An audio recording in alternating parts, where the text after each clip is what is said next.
Booty shorts. A lot of shots were set up on the fly during principal photography by Daniel Pearl and Toby Hooper. One such shot, that Hooper would years later call the best shot in the film, was no exception. That shot, of course, being the iconic shot of Pam approaching the family house. Cinematographer Daniel Pearl was laying flat on a dolly with the camera tilted up. The goal of the shot was to make the house appear bigger and bigger in the frame as Pam approached it.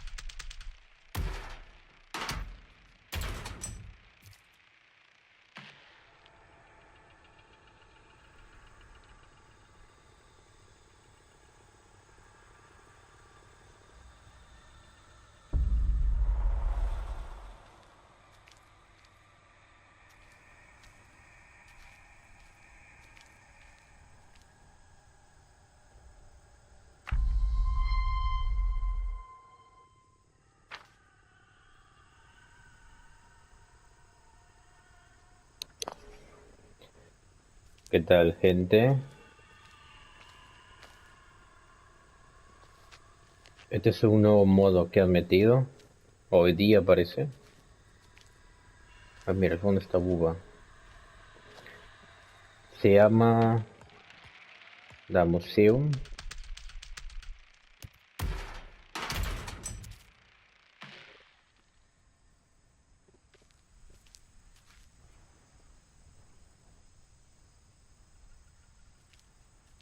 Dice sellos, ¿no? ¿Qué es esto?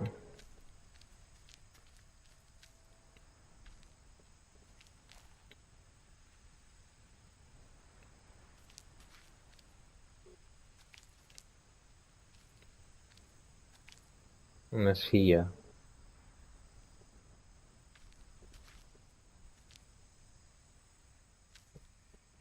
Una pierna.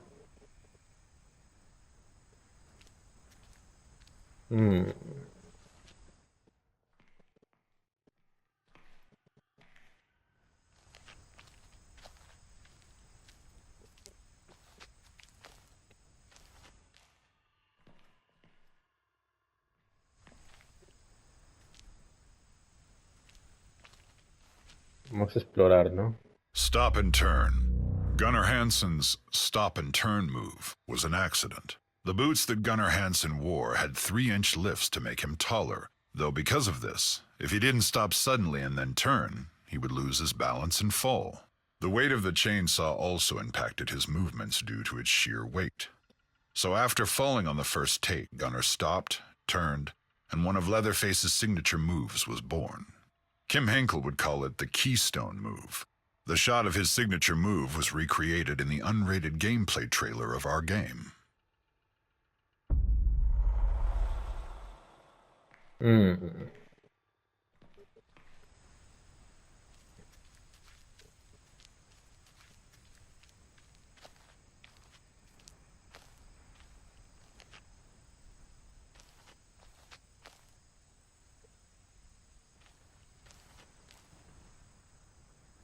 Cool.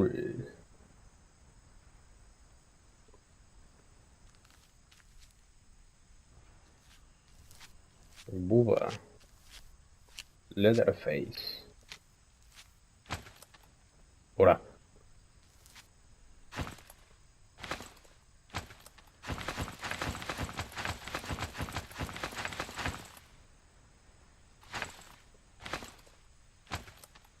La señora me gusta. Inventario. La camarita. Mostrar una fotito. Fotito al Buba. Así. Chida.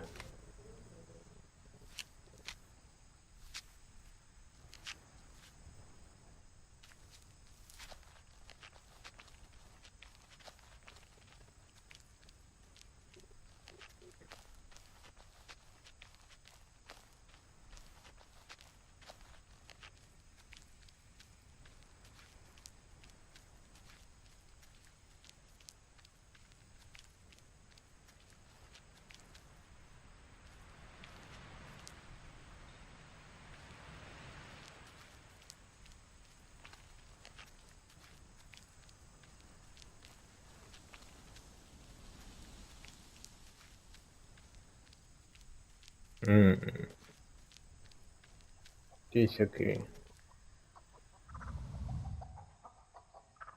una clave. Toxar graner debido a algunos adolescentes están dentro.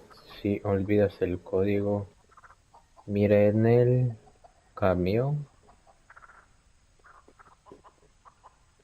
Está mal.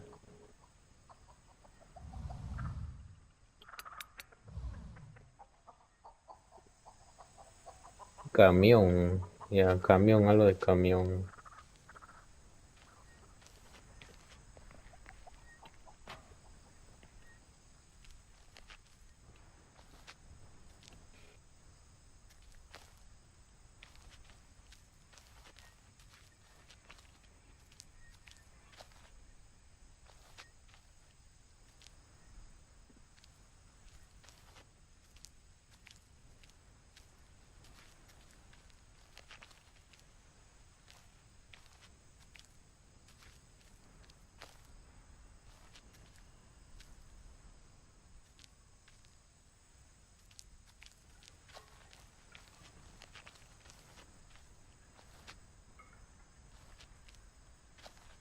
Mm.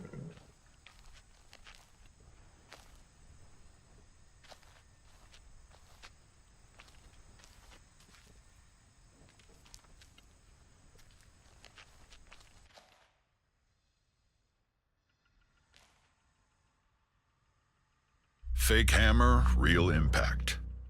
The scenes in the movie with the sledgehammer seem real, and there's good reason for that.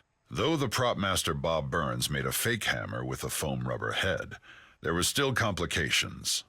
Leatherface actor Gunnar Hansen recalled hitting actor William Vale while filming Kirk's death scene.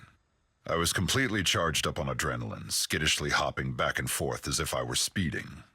So when Bill tripped and I stepped out of the shadows, I actually hit him in the face with the sledgehammer. Fake or not, it left its mark. In the pivotal dinner scene, actor Marilyn Burns, who played Sally, was actually struck and bled. I went to the bucket, said Burns, and then Grandpa hit me over the head with the other prop that was a piece of steel, a sledgehammer. That hurt. That wasn't fake. As Hansen noted, some of the blood in Sally's hair is actually Marilyn's.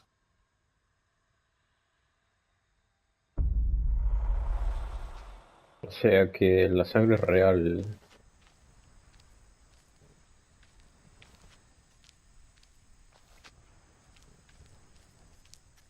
Vamos a seguir chequeando.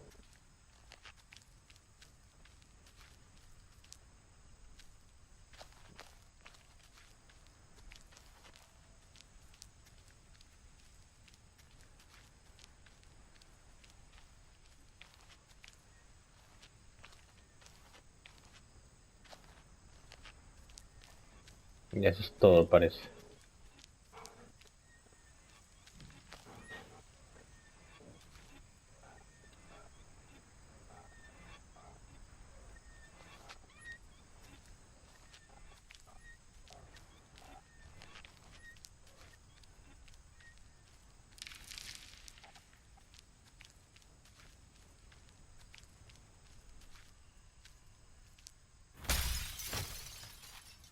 Ostras.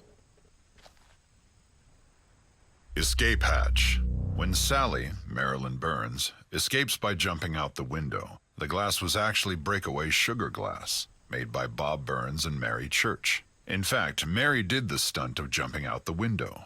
A mattress and some empty boxes were placed outside the window for her to land on, but setting up the shot took a long time. With the humidity of the Texas summer, the breakaway glass began to dissolve. When I went through it, I was like a glass woman because now I had little particles stuck all over me because the stuff was wet, Mary said. If they'd waited probably another 45 minutes, I don't know if there'd been any glass in those windows.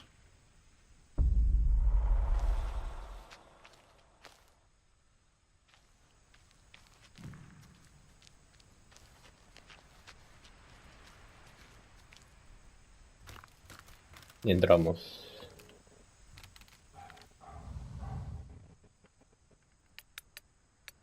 Me pide contra.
demasiado raro.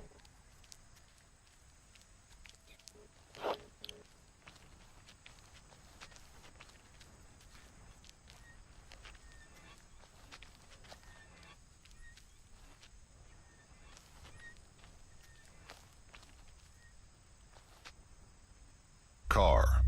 In one notable scene in the original film, the cook approaches the house and sees the hitchhiker. They have an altercation at the truck where the cook beats the hitchhiker with a broom handle and clearly shows off the relationship between the two characters. The reason that the scene works so well is that it's entirely real. Jim Sedow, the cook, was actually beating Ed Neal, the hitchhiker.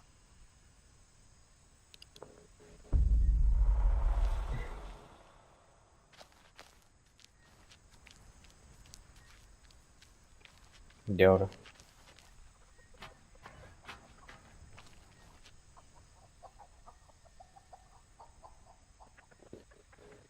En el camión.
Car radio. The song on the radio when the hitchhiker is picked up in the van is Roger Bartlett's Fool for a Blonde. Bartlett has said that Tobe Hooper chose the song because he thought the hitchhiker was a fool for Sally.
truck. For the film, Gunnar Hansen found Leatherface's voice while driving in Austin, Texas. I remember exactly where I was. I had just turned south on Rio Grande from 19th Street, just south of the university. In a once elegant neighborhood of multi-story houses slowly being transformed into funky offices for lawyers and architects, from somewhere deep inside, I let out a piercing, agonizing howl. A big howl. I had to stop the car. The hair was standing up on my neck and arms. An unpleasant tingle ran down my spine. I was frightened. I drove home and went to bed, pulling the covers over my head. I don't ever want to make that sound again.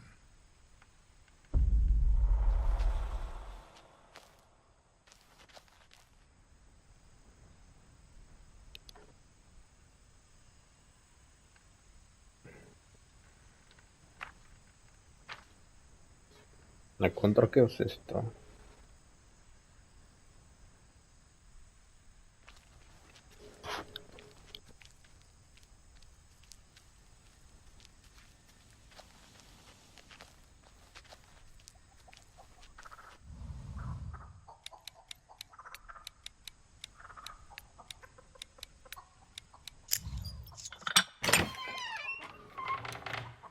Listo. Hay un nugget. Chicken Nugget. The game's composer, Ross Tregenza, used real chickens for the audio for Nugget. He luckily had a close friend and fellow composer that owned a farm with several chickens. The name Nugget was born from brand strategy lead Matthew Zepp. The name is a nod to the longtime nickname of his nephew.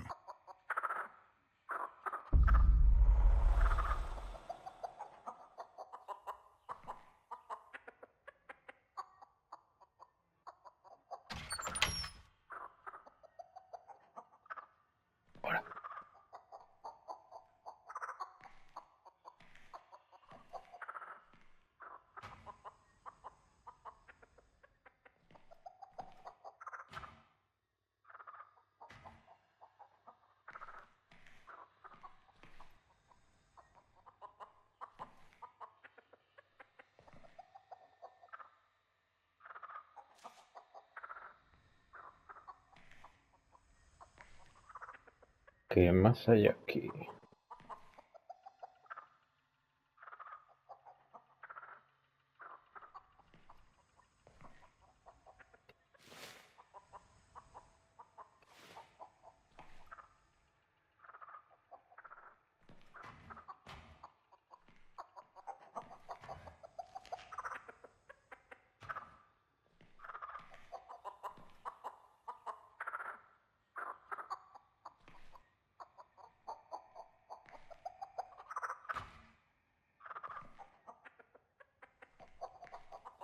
Parece que no hay nada.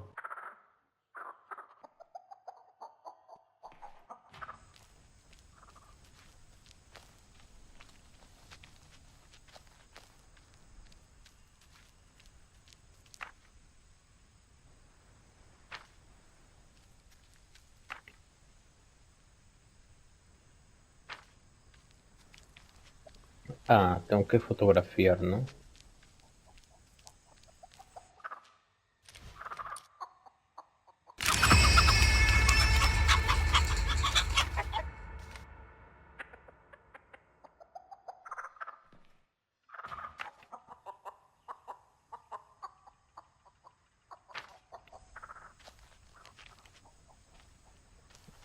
Había una especie de silla con 7 manos, ¿no? 7 brazos. Creo que se nacía de allá. Vamos.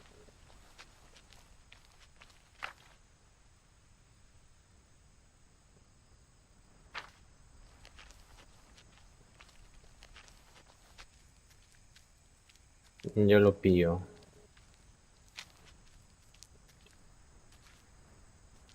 Una pierna ahí. Hey there!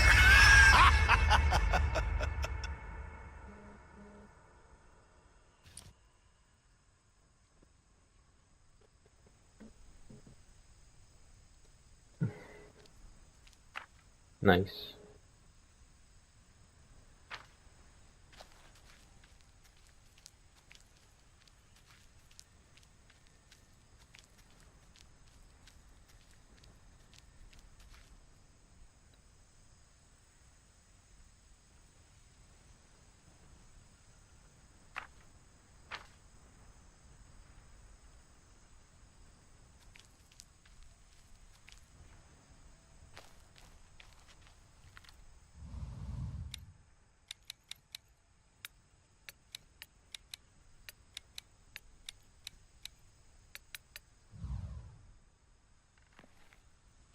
Ujú.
Nice.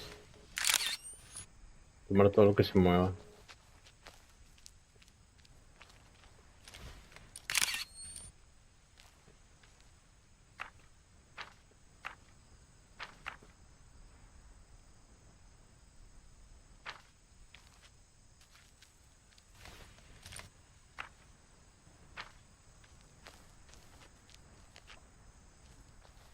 El paleta.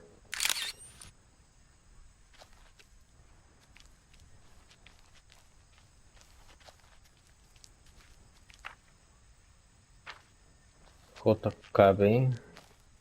Digo, GKB. 636.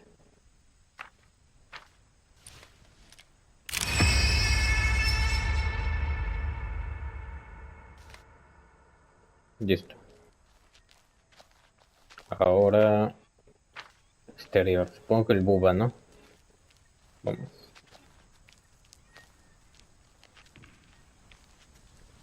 Last Dance, ¿no? Lady Dance. Pretty Lady Dance. Lady. ¿Ella? No.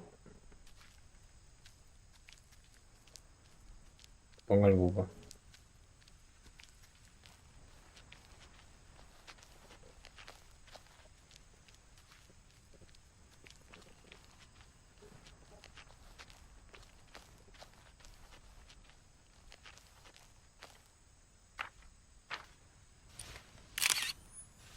Nel.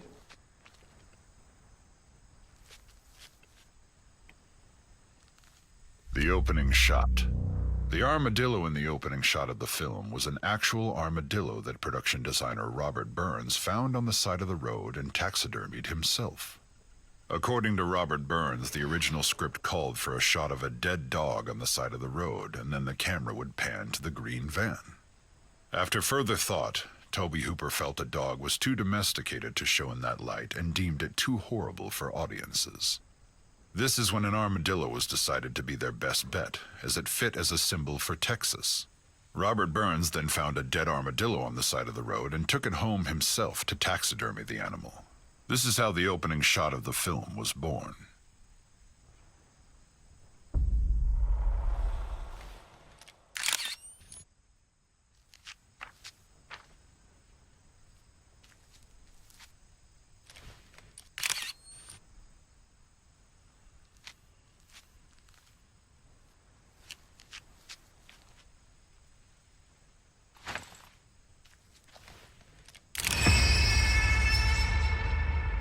Ahí.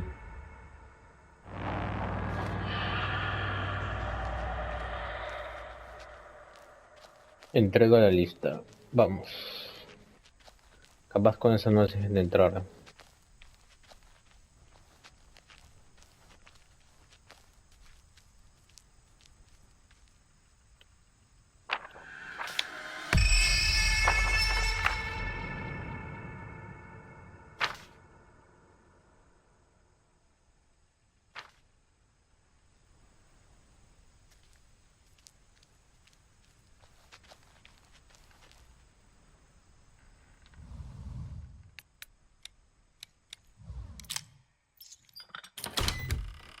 Uy, uy, uy.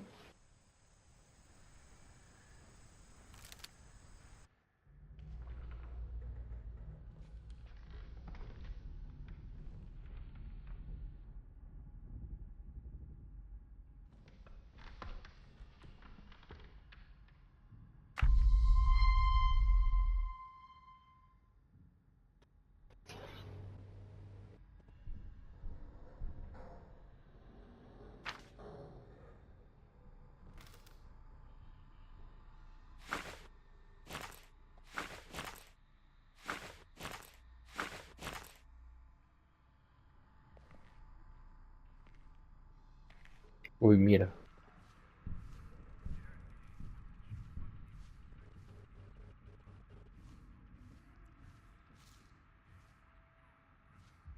Just after sunrise, when he saw the truck in the distance. It was apparent that the truck was damaged from a distance, but closer inspection the currently unidentified man in the driver's seat and a large bag filled with money roughly 30 feet away. King says the truck didn't look familiar, though he suspects someone is going to be missing that money. But anyone feeling the gold rush should stay home. The truck, the remains, and the cash are currently with authorities. In sports news, the Houston Astros are readying up to capture another winning streak, taking big moves in the offseason. Power hitter Westy Boggs has been recruited to the team, as have outfielders Chris Hobbs and Cody Cheney. On the other side of the state, looking to turn around one of their most disappointing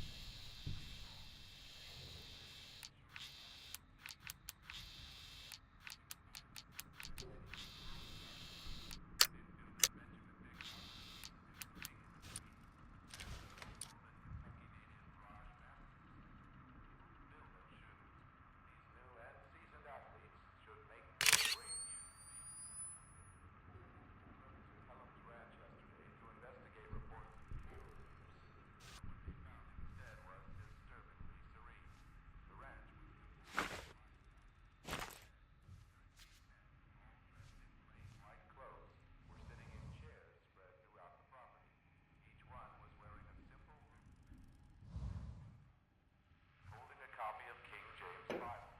No man showed signs of abuse, neglect, or trauma. Ingested some amount of cyanide. A large quantity of it discovered in the kitchen. No reason. Men may have taken their lives. This reporter just learned of the existence of a manifesto discovered in the pocket of one of the men. News on this story as it develops. Cattle mutilations continue to plague the quiet farming communities of central Texas, as two more were reported just last evening. The cows were discovered with the throat slit and cut from belly to hip. Officials believe multiple perpetrators are responsible, as the mutilations appear to have been committed at the same time. The sheriff's department advises all ranchers to patrol. Skin lampshades. Why was the film marketed as being based on true events? According to Kim Henkel, the film's marketing of being based on true events evolved over production.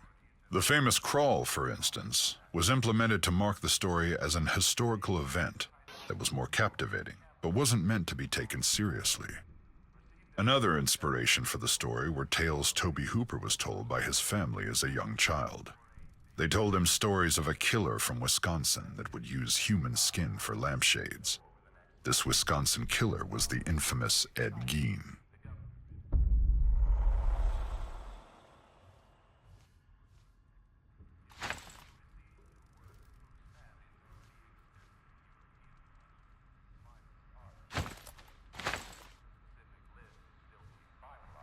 But it is reported to include works by Rembrandt, Monet, and others. To encourage the community to visit the newly established facility, the museum is providing free food on Saturdays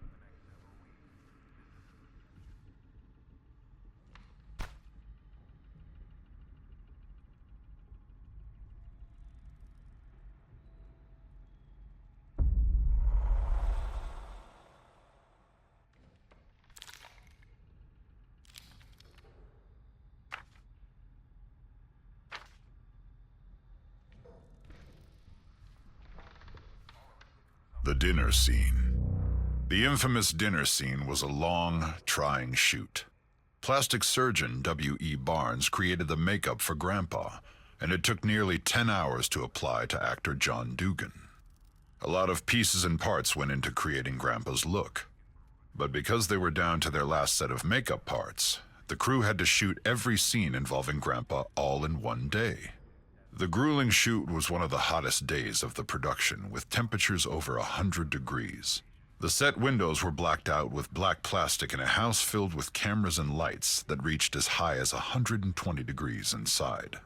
Because of the extreme heat on set, the food at the dinner table started to rot. The smell on set was ghastly for the entire cast and crew. All of the bones on the set were real, and combined with the lights that made them burn, released an unbearable smell. The combination of the stench with the extreme heat made a lot of the crew sick, and they'd take frequent trips outside to throw up. In the end, the brutal set brought a real rawness to the film. The shoot in total lasted nearly 32 hours for some of the crew. Wow.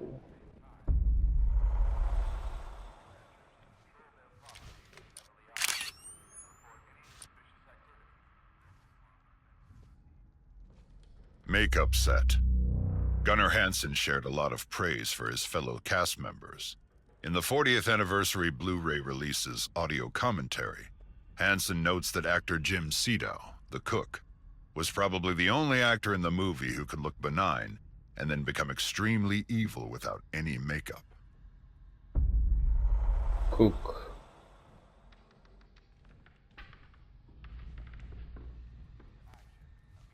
Swimming out to help the boys reach the shore safely. Although the kid suffered a few minor injuries, everyone is expected to make a full recovery. The search continues in Puerto County. The University of Texas student. The Sheriff's Department says Maria Flores, a native of Uvalde, was last seen in the town of Newt. The vehicle was recently discovered abandoned, with officials reporting no signs of foul play. Authorities are hoping to see expanded search into the nearby communities of Harlow and Chinatown.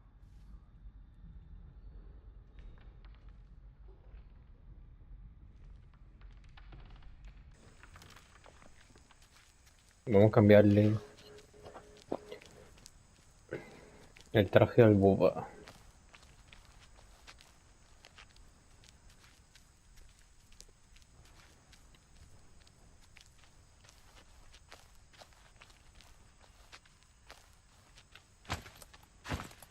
Ahí.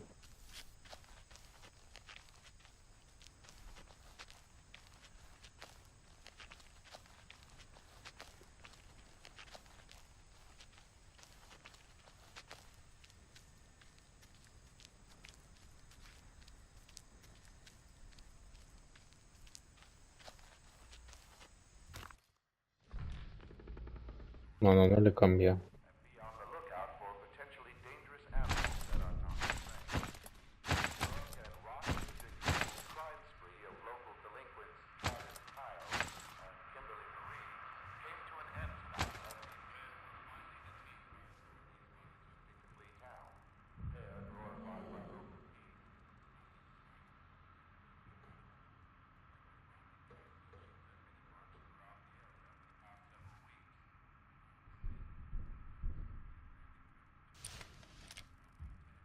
There were no serious injuries during the confrontation.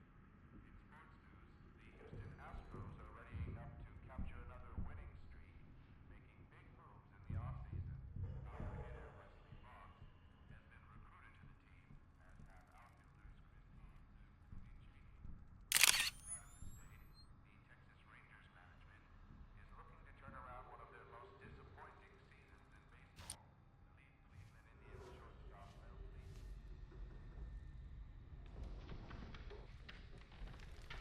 Genuine bone furnishings. The bones used for props were real animal bones found at a veterinarian boneyard and a cattle pasture. Art director Robert Burns led the charge of designing most of the bone props, like furniture and light fixtures.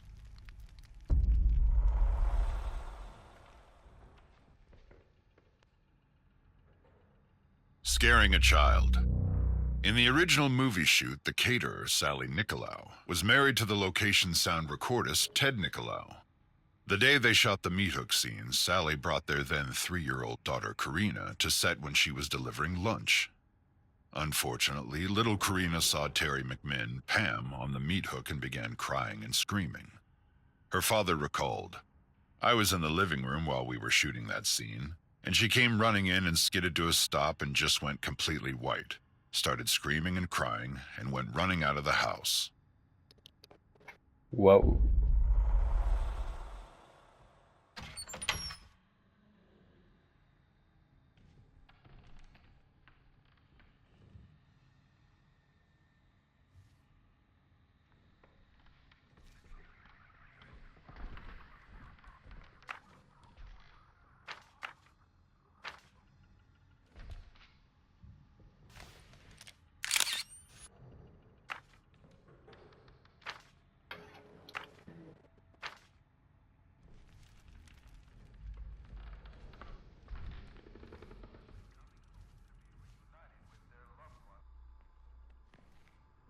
He really cut her. According to Gunnar Hansen, he really cut Marilyn Burns' finger in the infamous grandpa feeding scene. The prop knife, designed to pump out fake blood, wouldn't work after several takes. Finally, when no one was looking, Gunnar Hansen removed the tape from the knife that made it dull and really cut Marilyn's finger. Knowing this, that would mean that actor John Dugan, Grandpa, sucked on the actual blood of Marilyn Burns. Wow.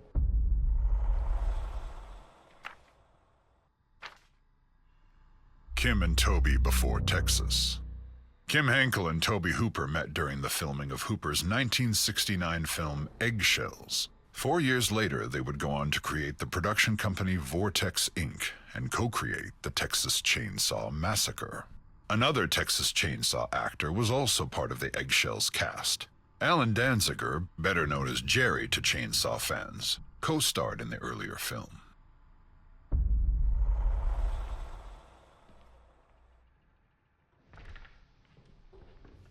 Cheap thrills. Screenwriter Kim Henkel has said that one of the reasons he and Toby Hooper wanted to make a horror film was their limited budget. "If you have relatively little money, what are your possibilities?" Henkel says. The clear answer was some sort of genre piece. Horror was the easiest because we felt that we didn't have to have any names in the cast. Cheap thrills. Screenwriter Kim Henkel has said that one of the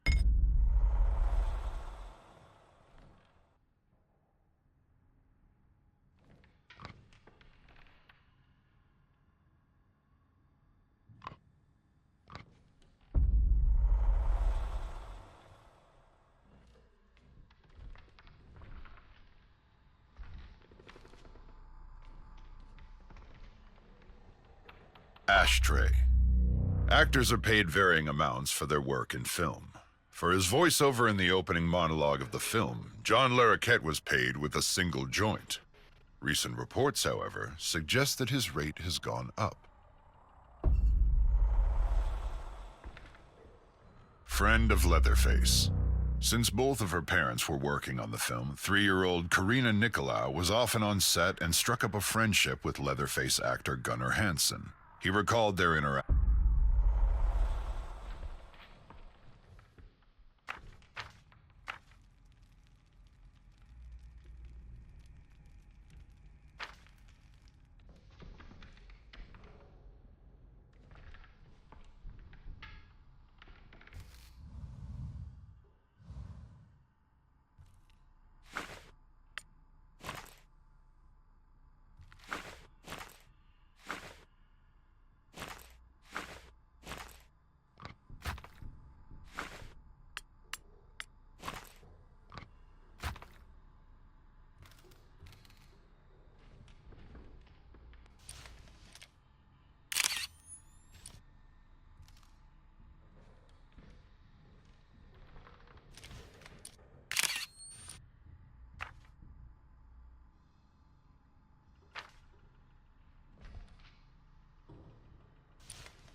blood spatter. One of the reasons that blood and gore are limited in the film is because Tobe Hooper and Kim Henkel felt that fear and intensity were more important, according to screenwriter.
No living animals were harmed. Initially, art director Robert Burns wanted set pieces of real dead cats and dogs. The crew acquired dead animal carcasses from a veterinarian and actually tried to embalm them with formaldehyde. Makeup artist and production assistant Dorothy Pearl, at the time the wife of the film's cinematographer Daniel Pearl, was injecting a dead animal with formaldehyde when she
Box office success.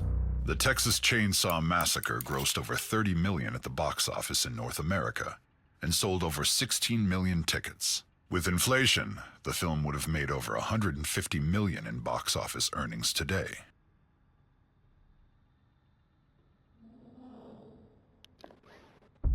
Me cerraron la puerta.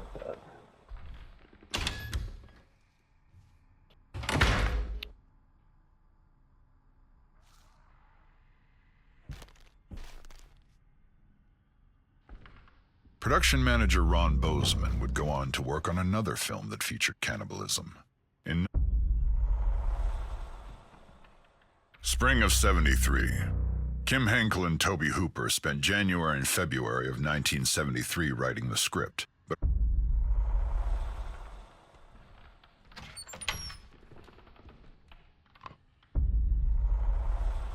box office success.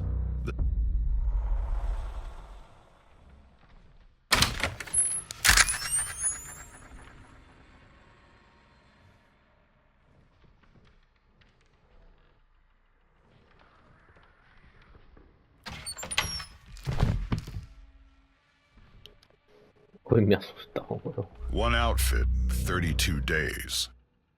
Actors only had one set of their wardrobe. The actors had to wear the same clothing for the entire 32-day shoot, 12 to 16 hours a day, 7 days a week. For fear of fading or being damaged, they couldn't wash the clothes. So the actors wore the same clothes unwashed for 32 days straight, in 95 to 100-degree Texas heat. According to the crew, Gunnar Hansen stunk of body odor worse than anyone on set by the end of the shoot.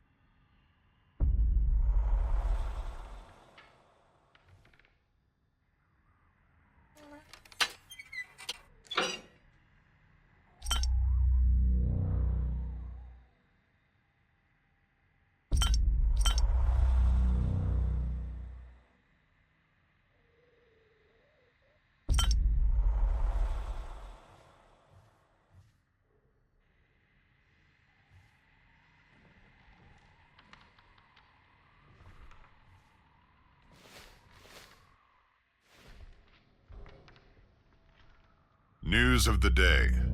Tobe Hooper wanted to parody the news reports of the day, which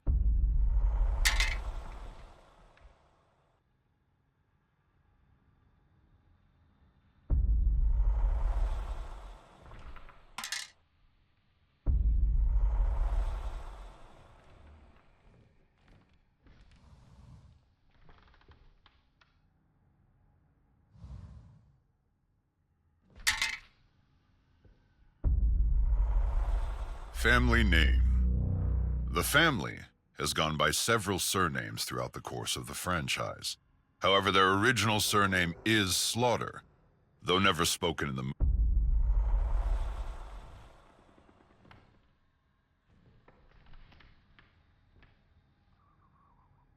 Toby meets the cook. Director Tobe Hooper offered the part of the old man, the cook, to Jim Sedow after they worked together in the 1971 film The Wind Splitter.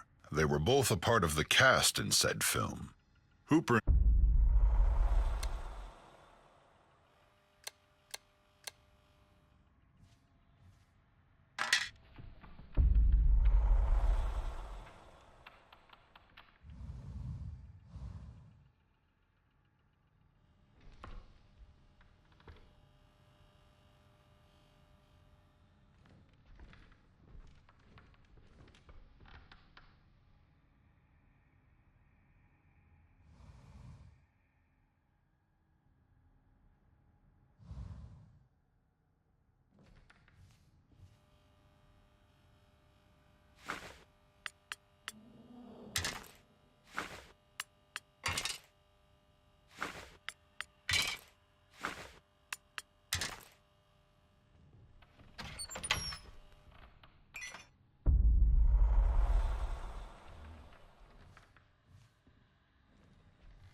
Sissy's Straight Razor. After Kim Henkel and creative director Ronnie Hobbs finished designing Sissy's look and backstory, the only question left was what type of weapon would she carry. According to Kim's secret catalog of character concepts, he always envisioned Sissy wielding some type of straight razor, a small, portable weapon that could stay hidden until just the right time. It's petite and deadly, just like Sissy. It fit her personality perfectly. So even though the hitchhiker carries it in the original 1974 film, it did in fact previously belong to Sissy. As far as what happened to her, or where Sissy is during the 1974 film, well, that's a story for another time. Hitchhiker's pocket knife. This weapon is a nod to everyone's favorite unlikable character, Franklin, from the 1974 film. According to creative director Ronnie Hobbs and designer Rob Fox, they knew the likelihood of... Jim Sedow's toughest scene to get right was the broomstick clubbing at the gas station. Since the prop was an actual wooden broom handle, he was afraid of hurting his fellow actor in the scene. After several takes of it looking fake, Sedow really struck his fellow actor in the final take. It was an exhausting shoot for everyone, but Marilyn Burns had it as bad as anyone on set. She did several takes of diving through the doorway of the gas station, and each time she would land knee first on the hard concrete floor, so many times that the floor tore up and severely bruised her knees.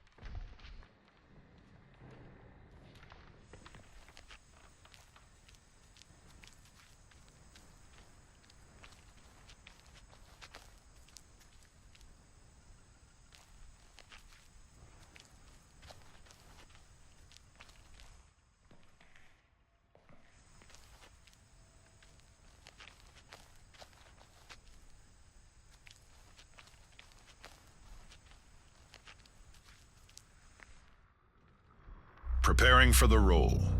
To prepare for the role of Leatherface, Gunnar Hansen went to Austin State School, which was a 95-acre residential and ashtray.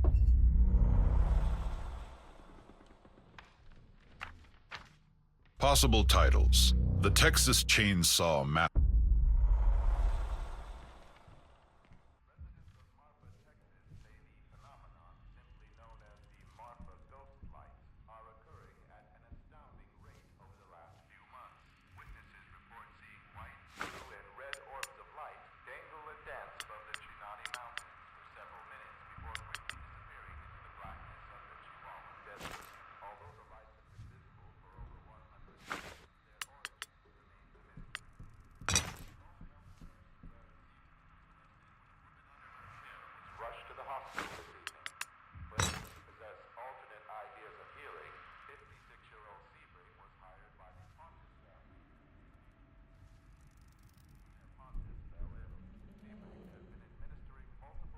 The dinner scene.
He really